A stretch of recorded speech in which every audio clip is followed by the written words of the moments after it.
Well, we've got Kass here, and I have to start this interview with an extremely humble apology.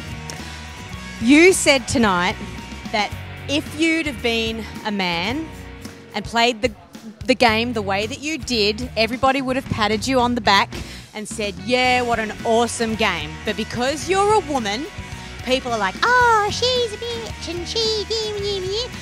I was one of those people, and the minute you said that, I went, oh, I'm ashamed. So I am humbly apologizing. Thank you.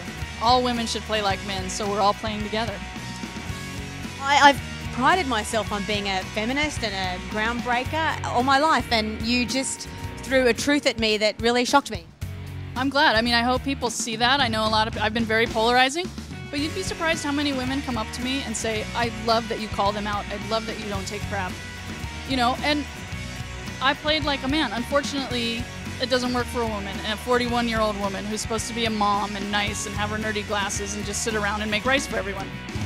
You know, yes, I will boil your underwear and then I will stab you in the back.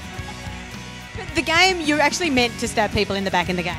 I did. I mean, that's why I was cast. People said I was a throwback for casting because of my appearance and demeanor, but I told them I will make moves. I will take risks. I will play from my gut, and I'll be a gunslinger out there.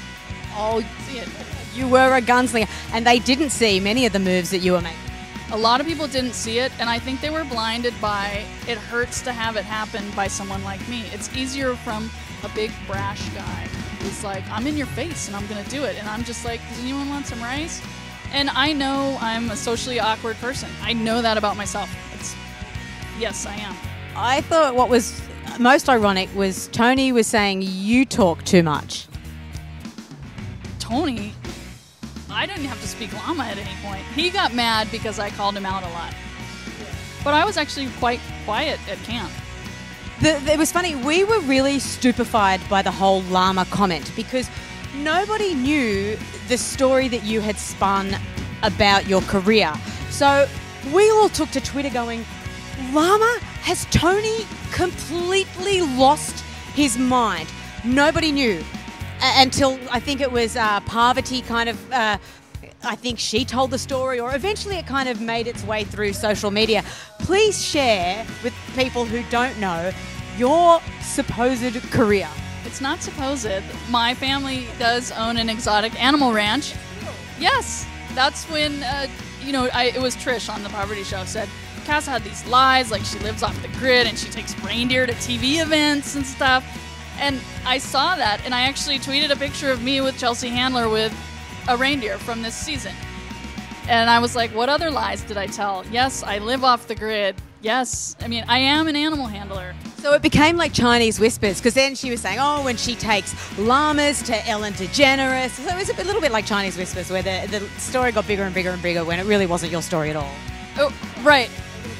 Well, it was true. And the thing was, I didn't want anybody to know I was an attorney. That's not how I label myself in life. I mean, first I'm a mom, and then I'm an attorney, and now apparently I'm a villain.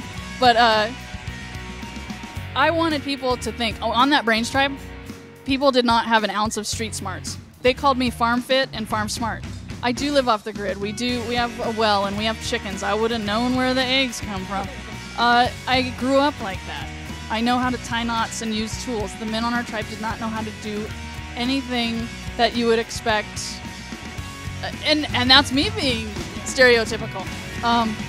But I didn't want them to know I was an attorney and that I could speak well.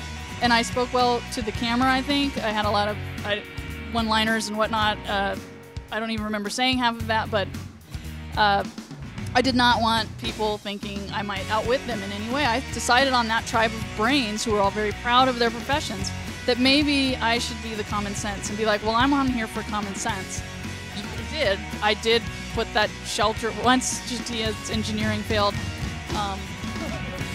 I did do a lot of work on the shelter, and I was opening coconuts because some people had blisters. You had a very funny line straight up, which was, I'd like to see the data for who actually created the Brains Tribe.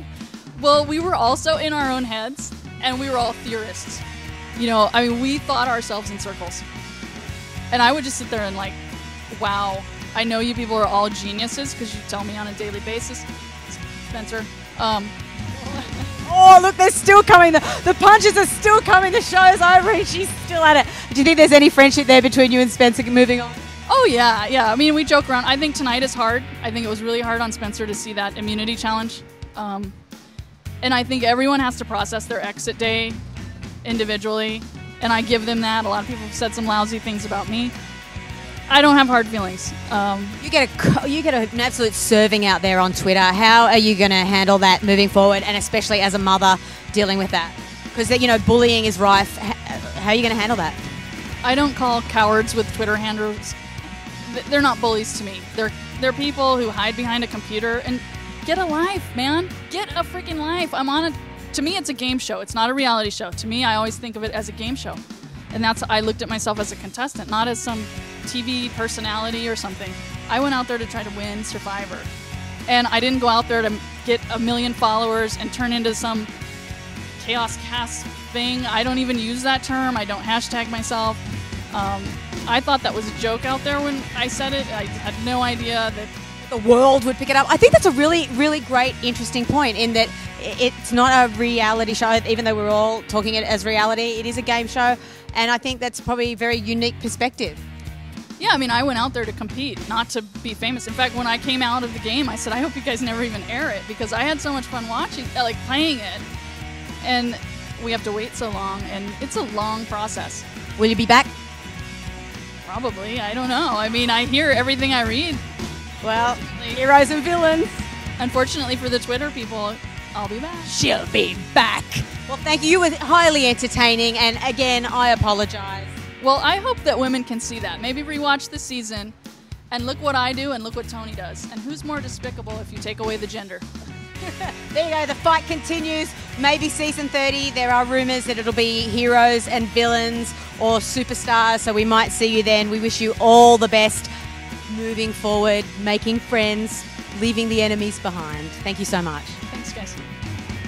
I'm Ajay Rochester. Thanks for watching. For all the latest news, gossip, and of course, all the latest castings, log on to realitywanted.com. And of course, don't forget to hit that subscribe button.